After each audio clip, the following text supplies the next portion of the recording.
Alors, bonjour mes frères et sœurs. Bonjour, c'est Pasteur Roland ici et je vous espère tous en bonne santé. Alors, ici, nous allons devoir développer un autre chapitre sur les cycles de gestion des catastrophes. Et nous avions parlé euh, précédemment de la préparation. Nous avions parlé aussi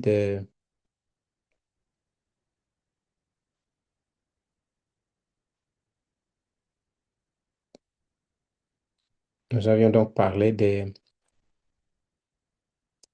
l'atténuation ou la prévention des catastrophes. Alors, maintenant, là, nous allons parler de la réponse aux catastrophes. Alors, c'est quoi la réponse aux catastrophes? Alors, la réponse, c'est normalement la réaction. La réaction immédiate à une catastrophe. La réponse, c'est cette réaction-là, la réaction immédiate à une catastrophe. Cela peut se produire au moment où la catastrophe est anticipée, ainsi que peu de temps après son début, donc avant et après. Alors, les exemples incluent normalement l'évacuation massive. Donc, ça, c'est une réponse, une réaction immédiate. La catastrophe est annoncée.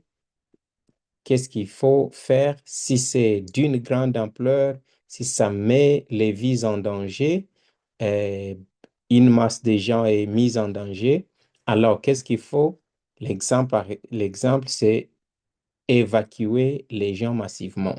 Alors, il y a aussi par exemple, la réaction immédiate, c'est mettre les sacs, les sables dans les sacs, ce que nous appelons les sacs de sable autour des bâtiments ou dans des bâtiments pour les soutenir ou les murs pour les soutenir. Il y a des autres structures, par exemple les ponts et ainsi de suite. Il y a la sécurisation de la nourriture. Alors, quand nous parlons de la sécurisation de la nourriture, c'est-à-dire nous gardons un peu de nourriture ou de la nourriture et de l'eau d'urgence à la maison. Il y a les recouvrements des fenêtres. Alors ici, je dois quand même nous dire que pour ce qui concerne la nourriture d'urgence, il faut éviter de garder des aliments frais. Alors des aliments frais, c'est-à-dire vitulipi galeo, donc des choses que vous avez préparées aujourd'hui, des choses, des aliments qui peuvent se détériorer, se détruire dans peu de temps. Par exemple, la viande, si elle n'est pas conservée, les poissons, ainsi de suite. Ce sont des choses qui peuvent vraiment se détériorer dans un laps de temps. Et donc, s'il faut sécuriser la nourriture, il est toujours demandé qu'on sécurise ou qu'on conserve la nourriture qui est sec, hein, sèche quoi. Les aliments sèches, hein, ou secs. Alors, c'est ça, de l'eau d'urgence dans des bouteilles. Il y a le recouvrement, par exemple, des fenêtres. S'il y a un vent violent, des ouragans et consorts, il faut vraiment sécuriser les fenêtres. Et alors, la fourniture des services médicaux d'urgence, c'est ça, c'est la réponse. Donc, la recherche et le sauvetage. Ici, quand je parle de la recherche et du sauvetage, il y a une cellule, il y a un groupe de gens qui sont formés spécialement pour, dans la recherche et le sauvetage. C'est-à-dire, disons, un bâtiment est tombé ou s'est écroulé et les gens étaient à l'intérieur. Il y a une équipe bien spécialisée dans la recherche et le sauvetage des gens. Il y a eu écoulement d'une montagne, il y a eu éboulement, il y a eu érosion qui a emporté les gens. Il y a des gens qui sont normalement spécialisés, par exemple, dans la nage. Il y a les gens qui sont spécialisés dans la recherche et les sauvetages. Gardons ça comme ça. Il y a la lutte contre les incendies. Ça, nous savons, il y a des pompiers qui sont là. Il y a le rétablissement de l'ordre public et ça, c'est donné à la police et aux militaires. Alors, C'est quoi la caractéristique de la réponse? Alors, une réponse efficace de l'impact d'une catastrophe est essentielle principalement pour limiter normalement le nombre de victimes. Alors, nous ne voulons pas que beaucoup de gens meurent parce que nous ne nous sommes pas préparés. Vous vous souvenez, notre adage, si on ne se prépare pas assez, normalement, on peut perdre des gens, des vies des gens inutilement. Mais si on se prépare, on ne peut pas on ne peut pas arrêter les catastrophes, mais on peut se préparer pour normalement limiter les dégâts sur les vies humaines.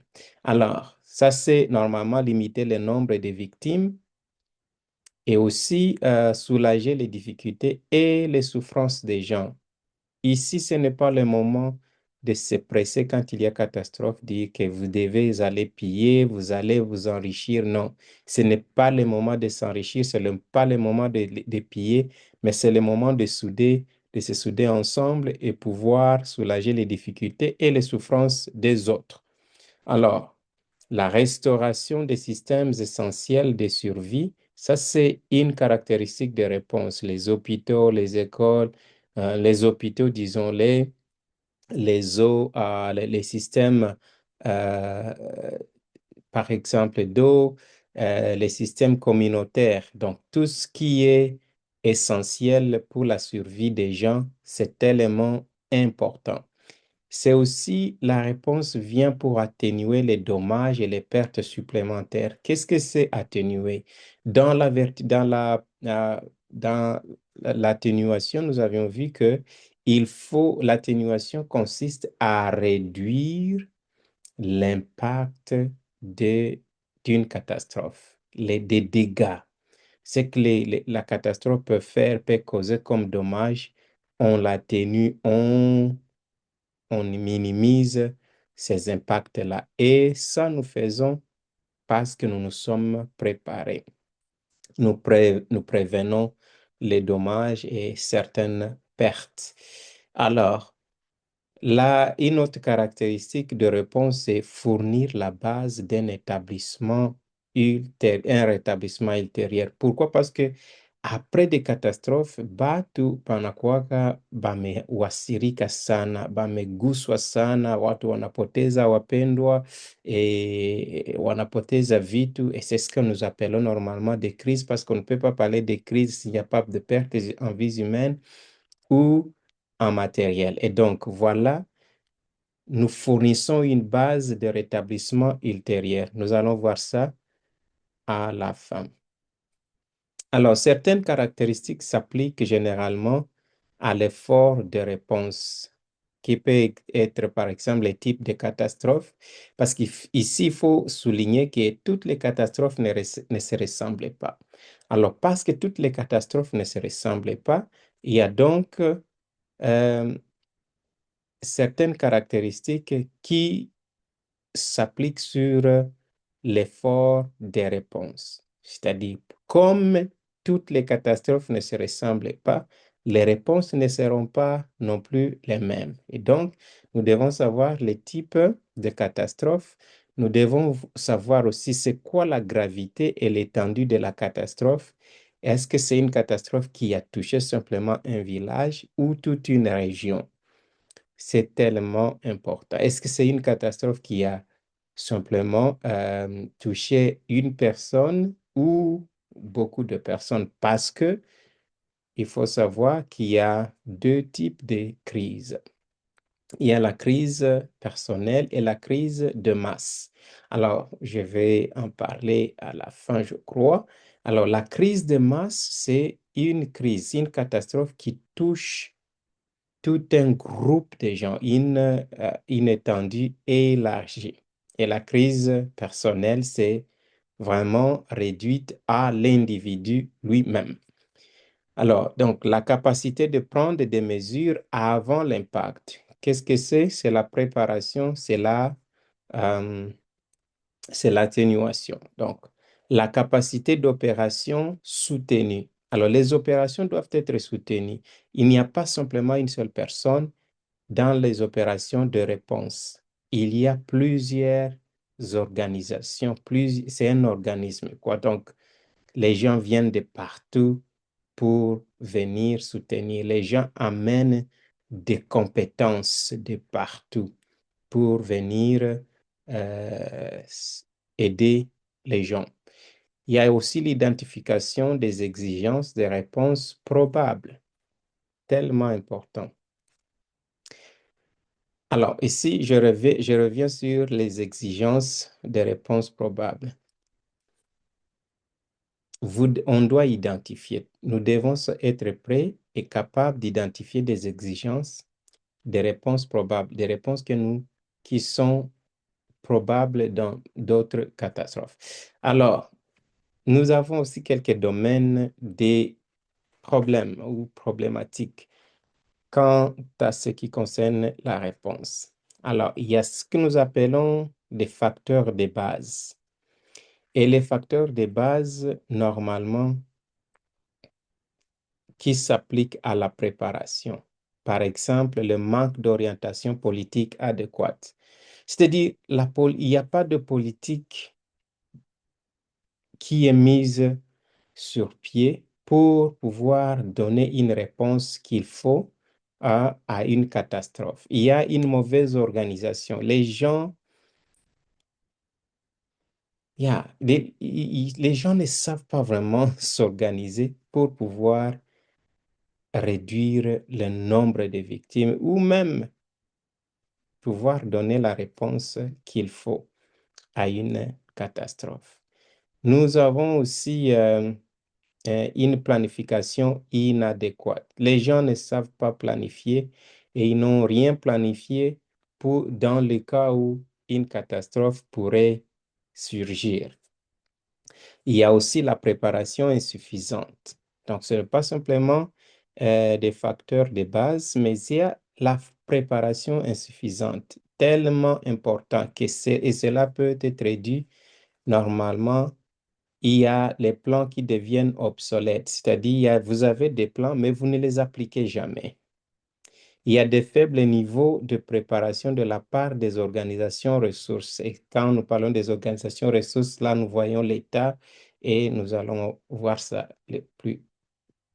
euh, comme nous continuons. Alors, il y a aussi euh, la préparation insuffisante qui peut être réduite à une mauvaise sensibilisation du public. Vous vous souvenez quand je parlais de la préparation, je disais qu'il va falloir que le peuple ou le public ou les communautés soient sensibilisés, qu'on sensibilise les communautés, qu'on fasse des campagnes de sensibilisation sur les catastrophes qui nous entourent. Si c'est une rivière qui a toujours coulé et qui emporte toujours des maisons, les gens doivent être sensibilisés. Si, donc, nous devons être conscients de tout ce qui nous entoure comme catastrophe. Et cela passe par la sensibilisation, tellement important. Il y a aussi, frères et sœurs, euh, il y a le désastre d'une ampleur inattendue, c'est-à-dire la préparation suffisante peut être réduite par une catastrophe, un désastre qui est arrivé, mais on ne s'y attendait pas. C'est soudain. Alors, il y a les facteurs d'avertissement, c'est-à-dire les systèmes d'avertissement des catastrophes n'est pas bien activé. Ça peut être, ça peut inclure normalement les délais d'alerte insuffisants, c'est-à-dire les gens n'ont pas eu d'alerte de temps suffisant avant la catastrophe et juste le jour ou le moment où la catastrophe surgit. Il y a les effets de la catastrophe eux-mêmes, l'incapacité des gens à répondre à l'avertissement. Et à l'activation lente du système de réponse, cela peut être dû normalement aux facteurs d'alerte, de mauvais systèmes d'activation, manque de préparation fonctionnelle et aussi l'exemple, euh, par exemple, dans les centres d'opération, les manques de tests aussi et d'exercices. Souvenez-vous, j'ai parlé aussi quand vous avez déjà un plan, vous devez normalement les tester. Hein, vous devez faire des exercices. Là, il y a la coïncidence aussi avec un événement national. Alors, il y a les effets de l'impact et pression de la crise. Alors, ceux-ci peuvent inclure normalement l'interruption ou la perte de communication. Ça peut inclure aussi les transports, la fourniture de secours, les centres d'opération et installation de communication, des niveaux de dégâts élevés en général et perte de personnel clé. C'est vraiment, ce sont des problèmes qu'on rencontre lors de la réponse. Il y a des difficultés liées aussi à l'étude des dégâts et à l'évaluation des besoins. C'est par exemple des conditions météorologiques où il y a des nuages cycloniques, par exemple, et de fortes pluies. Alors, il y a aussi une planification et une préparation inadéquate pour répondre à cette exigence qui doit ouvrir un certain nombre d'aspects détaillés et perte des véhicules, par exemple, des navires. Alors, il y a quelques aussi, comme nous continuons avec les problématiques, il y a l'information inexacte. S'il vous plaît, je pouvais passer tout mon temps sur ces points ici, parler de l'information inexacte ou de l'information incomplète qui provient de l'enquête. Ceci peut causer une réponse à une catastrophe désastreuse. Alors, c'est comme unaenda saidia mtu paske hauna mainformation juu ya maprobleme iko nazo, juu ya vrai besoin yake, msaada unaleta inakuwa problème ingine. Et c'est ça ce que les gens rencontrent de fois. Voilà pourquoi beaucoup d'aides ne sont pas des aides, mais ils deviennent problèmes lors de la réponse aux catastrophes. Au lieu que quelqu'un puisse aider, puisse devenir vraiment un aide, mais maintenant, l'aide que vous amenez ou l'aide que vous êtes devient un problème pour la communauté parce que les informations que vous aviez, ce ne sont pas des bonnes informations. Et de là, cela peut entraîner de graves problèmes de réponse en raison des chiffres inexacts sur les personnes. Regardez ce que vous avez dans beaucoup de groupes WhatsApp. Les gens se partagent du n'importe quoi. Il a glané quelque chose là-bas, l'autre a pris quelque chose là-bas, sans le vérifier, il l'envoie massivement.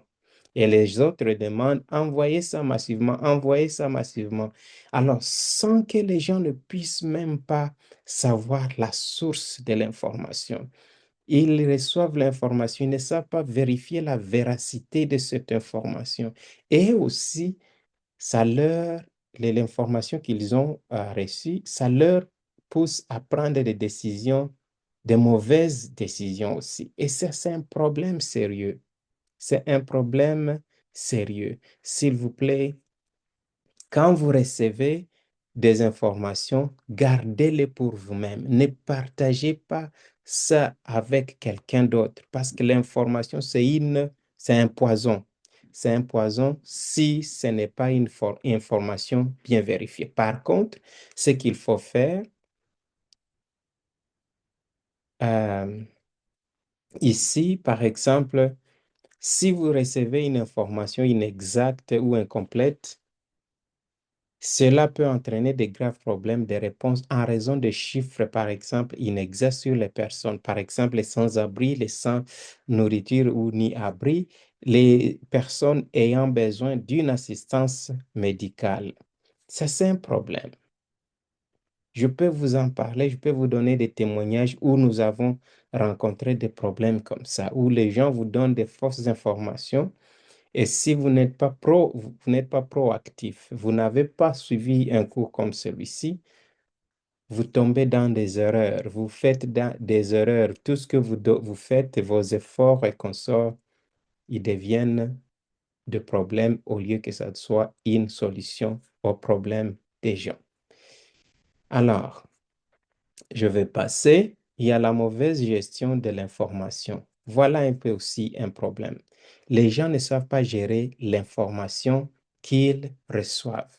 Cela peut provenir de plusieurs aspects, tels que par exemple la collecte et la compilation de l'information. Quelqu'un qui a collectionné l'information, alors qui l'a compilée? Parce que le moment où vous recevez l'information, vous devez la mettre devant vous sur votre table, vous compilez l'information et puis vous l'évaluez normalement. Et puis, sur base des évaluations que vous avez faites, vous prenez des décisions. Voilà pourquoi il y a quand même un peu de temps dans la réponse, parce que les gens doivent collecter les informations et puis les analyser, et puis prendre des décisions, et puis passer à l'acte. Il y a la diffusion des décisions et des informations. Il y a aussi le produit de secours inadéquat, ce qui est un problème normalement dans la réponse, qui peut impliquer normalement des éléments essentiels tels que les ravitaillements. Alors, si les routes ne sont pas bien entretenus, si les mers ne sont pas bien entretenues, si les aéroports ne sont pas ouverts, voilà, ça retarde normalement le ravitaillement, l'approvisionnement en eau. S'il n'y a pas vraiment de machines, nous avions vu ça à Goma où les gens, parce qu'il n'y a pas vraiment un système d'eau qui fonctionne normalement, qu'est-ce qu'il faut? Il faut des tanks d'eau dans les gros camions pour pouvoir approvisionner de l'eau. Il y a des matériels d'abri, des tentes et des bâches. Il y a aussi le problème de logistique. Il y a aussi qui normalement entraîne des problèmes de distribution de fournitures de secours et autres activités tellement importantes. La logistique, elle est importante. Il y a des mauvaises coordinations des opérations de réponse. Oui, la coordination, c'est tellement important. Parce que vous vous souvenez, quand je parlais de la préparation, c'est à ce stade-là que les gens, les communautés se disent, ils ont un protocole d'accord sur l'entraide mutuelle. Alors, OK, qui va faire quoi? Qui va se charger de l'eau? Qui va se charger du wash? Qui va se charger de ceci? Qui va se charger de cela? Qui va se charger des enfants, des femmes enceintes et ainsi de suite? Les gens qui vont se charger des blessés. Et les gens peuvent quand même faire un grand travail si ils sont dédiés. Voilà. Euh, je passe. Dans la sensibilisation insuffisante du public, vous vous souvenez, je parlais de la sensibilisation sur les risques des catastrophes qui nous entourent, mais aussi sur les systèmes de réponse, la coordination de réponse que nous voulons donner à une catastrophe. C'est tellement important. Et ça, ce sont des problèmes que nous rencontrons lors de la réponse. Il y a des problèmes avec les médias. Il y a l'assistance internationale aussi. Alors, les opérations d'intervention peuvent être affectées si l'aide internationale attendue est retardée. Oui, ou elle est inadéquate. Quand je parle d'inadéquation, c'est-à-dire l'aide qui est venue ne rencontre pas les besoins. Ou bien il est inapproprié. Il n'est pas vraiment approprié pour les gens qui sont là. Alors, Il y a les exigences pour une réponse efficace. Alors, c'est quoi les exigences pour une réponse? Pour qu'une réponse soit efficace, il faut normalement ce que nous appelons euh, ces deux éléments. Et ces deux éléments ici, ils sont fondamentaux, quoi. Ces deux facteurs sont fondamentaux pour qu'une réponse soit efficace. Un, l'information. Franchement, vous me suivez ici. Prenez soin de l'information que vous recevez. Prenez soin de digérer l'information que vous recevez. Beaucoup de gens ont pris des décisions fatales parce qu'ils ont simplement basé leurs décisions sur des informations non fondées, non vérifiées, que les gens appellent des fake news.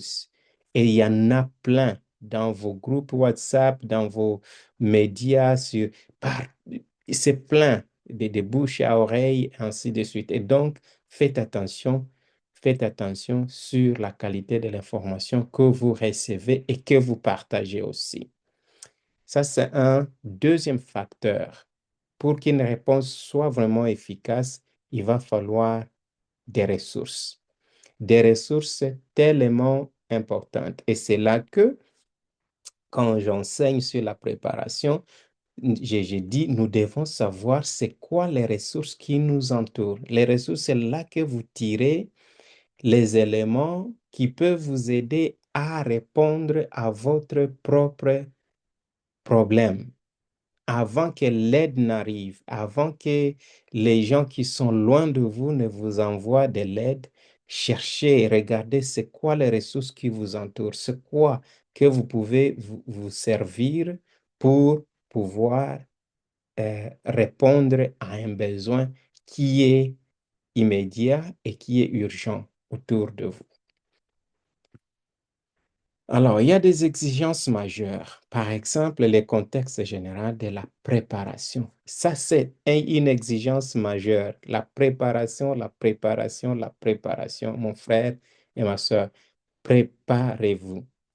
Alors, l'efficacité des opérations de réponse dépendra essentiellement du contexte général de préparation en vigueur. Oui, oui.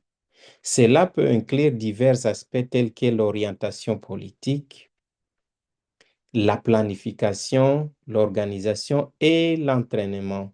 Planification, organisation et l'entraînement. Quand je parle de l'entraînement, c'est-à-dire les tests que vous faites de votre planification avant que la catastrophe n'arrive.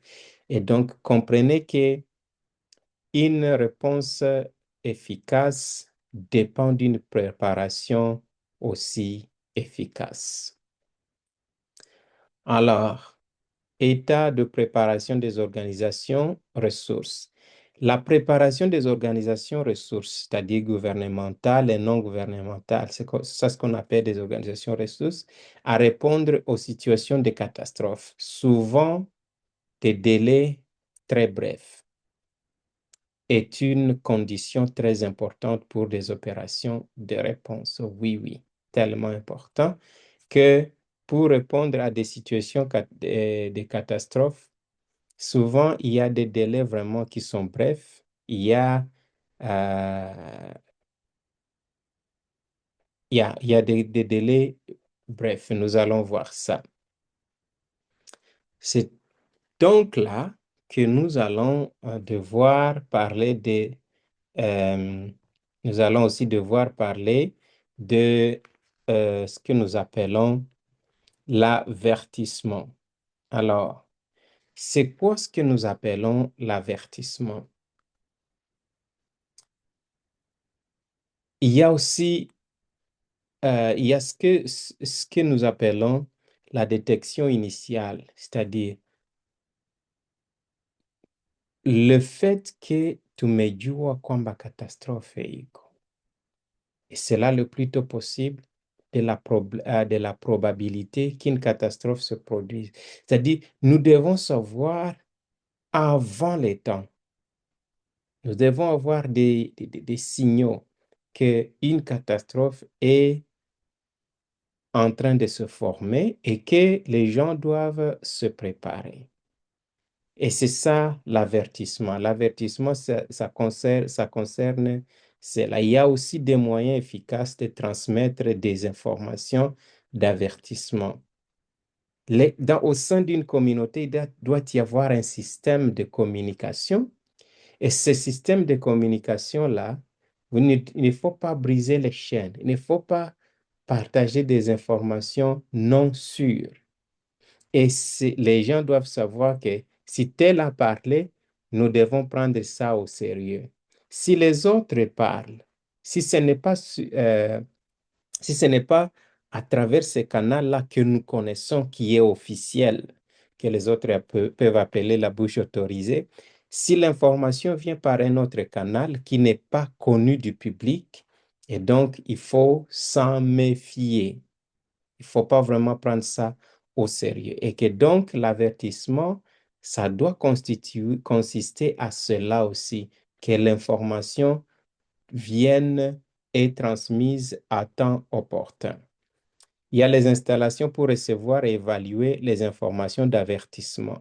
Il doit y avoir un centre de traitement, de réception, de traitement d'informations et de transmission aussi. C'est-à-dire, vous recevez, vous traitez et puis vous transmettez l'information.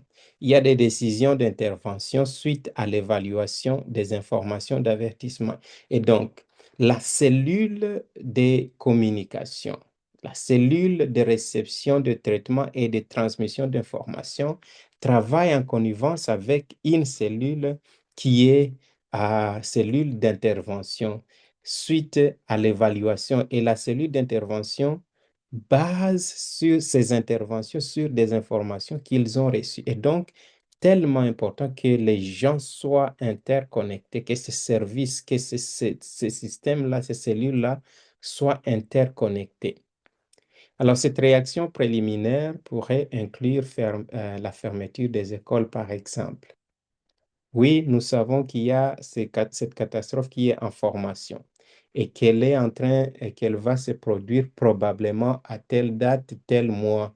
Alors, si c'est un mois où les écoles sont ouvertes, vous dites aux enfants, hatutaenda ku masomo.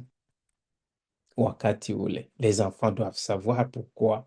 Les parents doivent savoir pourquoi. Je continue.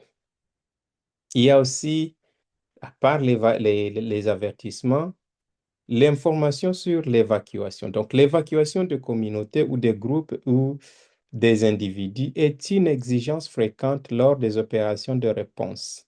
Nous devons savoir ça, que les gens, c'est une opération vraiment qui est fréquente où on sait que telle partie sera touchée par une catastrophe telle. Nous devons donc évacuer ces gens avant que la catastrophe ne les atteigne. Et l'évacuation est donc généralement précoce. C'est une précaution dans la plupart des cas entreprise par les indicateurs d'alerte avant l'impact pour protéger les personnes menacées par la catastrophe contre tous les effets de la catastrophe. C'est après aussi l'impact. On peut aussi évacuer les gens après l'impact pour déplacer les personnes d'une zone sinistrée vers un environnement et des conditions plus sûres et meilleures. Donc, à part l'évacuation, euh, il y a aussi ce que nous appelons l'activation du système de réponse. Cette activation du système de réponse a l'avantage qui est, après l'avertissement initial, la catastrophe ne se matérialise pas, l'activation peut être annulée. C'est-à-dire, les gens sont ce que nous appelons cette cellule, cette équipe de réponse, elle est au niveau d'alerte. OK? Alors, ils ont déjà eu des alertes, ils ont déjà eu des informations, ils sont alertés quoi sur une probable catastrophe. Ils mettent en place une équipe où il y a un plan de réponse. Et quand ils mettent en place un plan de réponse, ils attendent que la catastrophe arrive. Et si ça n'arrive pas, c'est bon, gloire au Seigneur, on annule ce plan-là, cette activation-là. Ainsi, la pleine mobilisation des ressources peut être évitée et le minimum de perturbations est causé à la vie normale.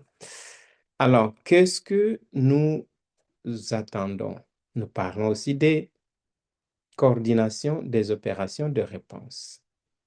La coordination des mesures prises lors des opérations de réponse est très importante. Une bonne coordination garantit que les organisations ressources sont utilisées. Au mieux, évitant ainsi les lacunes ou la duplication dans les tâches opérationnelles. Quand je parle de la duplication, je vois deux organisations qui font la même chose sur le même terrain. Ça n'a pas d'importance.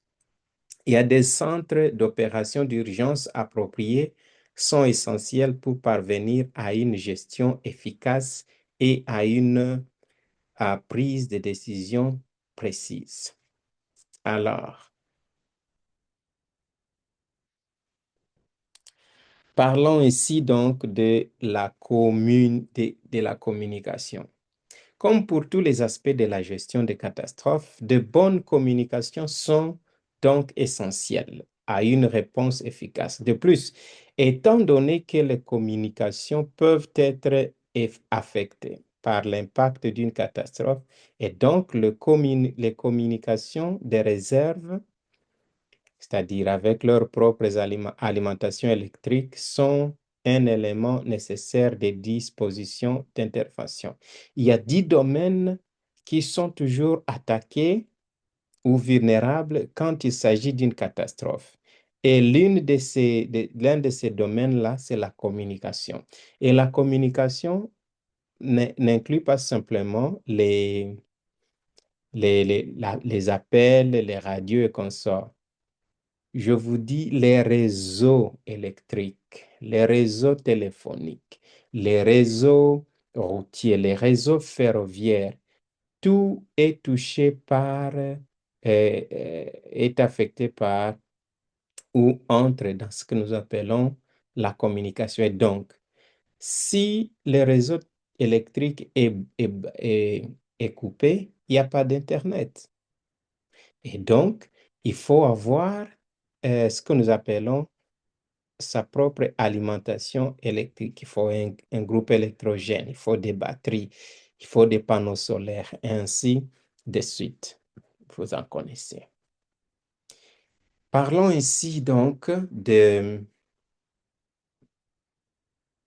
ce que nous appelons l'enquête et l'évaluation. Il est pratiquement impossible de mener des opérations de réponse efficaces sans une étude précise des dégâts et une évaluation conséquente des secours et autres besoins. Donc, euh, pour être pleinement efficaces, les enquêtes et les évaluations doivent être soigneusement planifiées et organisées au préalable, mbele et habituel.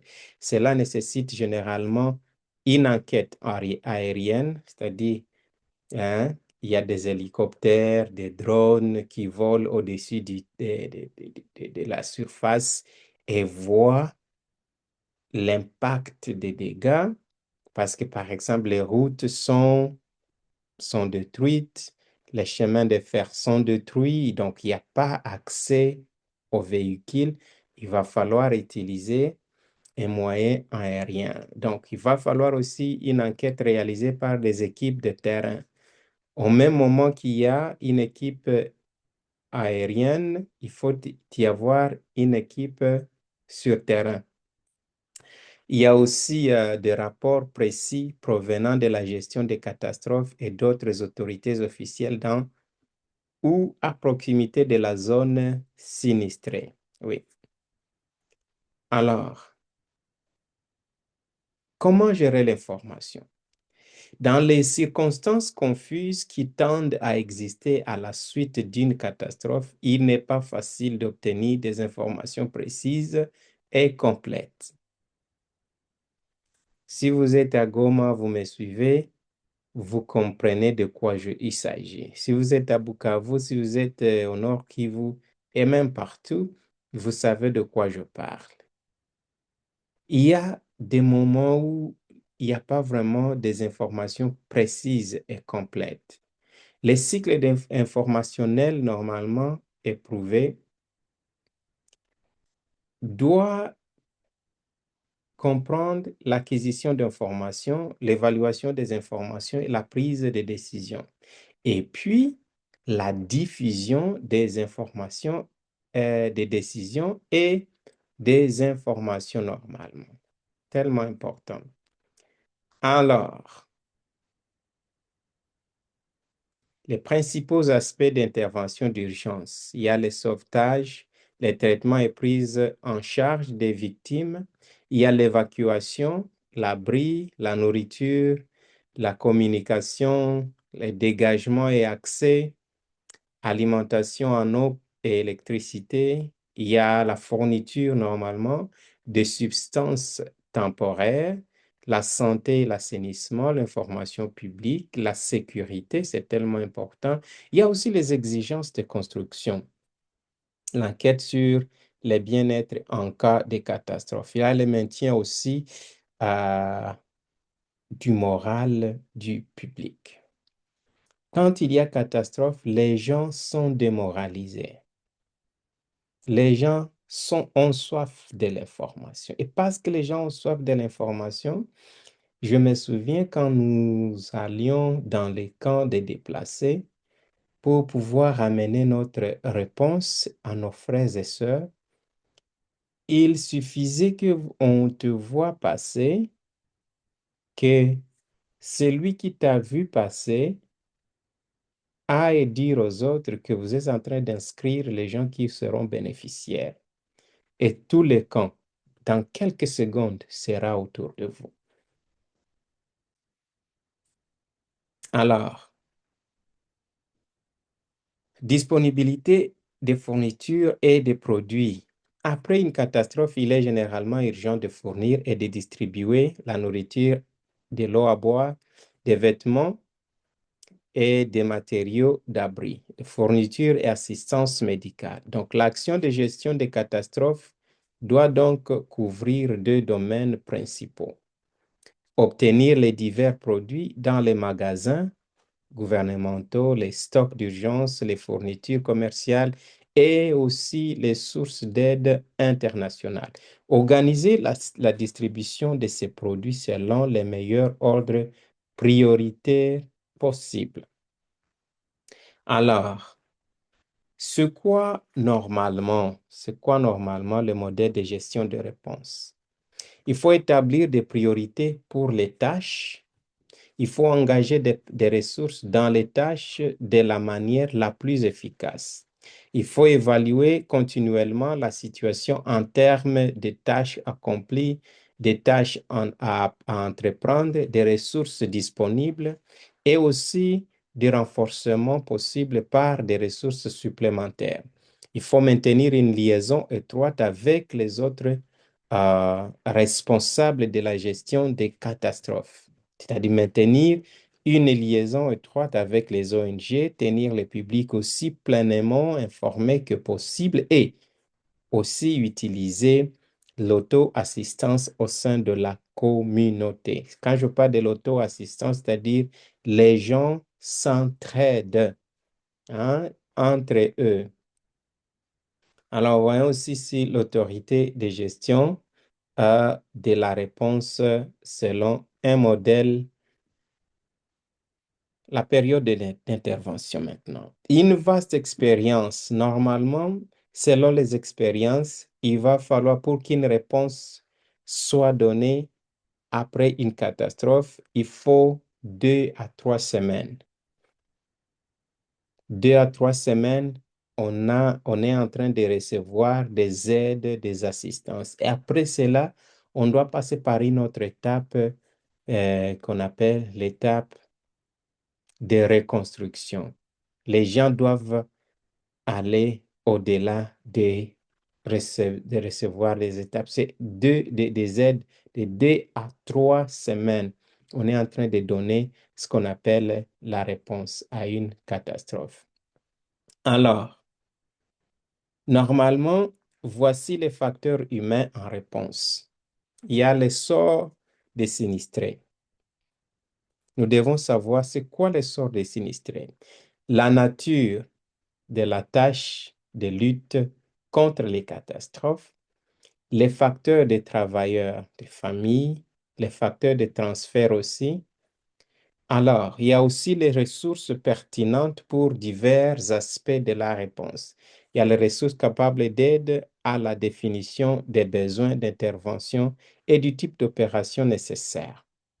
Il y a les organisations ressources principalement concernées par la direction, la coordination et la gestion des opérations d'intervention des comités de l'Autorité nationale de gestion des catastrophes. Il y a les organismes ressources qui fournissent un soutien à la gestion et à l'orientation en fournissant des informations et des conseils spécialisés. Il y a les services météorologiques, des services géologiques tellement importants. Il y a les organisations ressources qui exécutent les tâches assignées, normalement les tâches assignées dans les opérations de réponse. Il y a aussi ce que nous appelons la gamme des services communautaires, équipe de travail d'urgence, équipe d'assistance internationale, équipe d'entraide communautaire. Voilà, chers compatriotes, merci de nous suivre. Et merci aussi de pouvoir vous mettre ensemble, de pouvoir former quelque chose au sein de votre communauté pour pouvoir vous préparer et être prêt à répondre en cas de catastrophe, que ce soit sur le niveau local ou régional, au moins vous êtes quand même équipé. Que Dieu nous bénisse.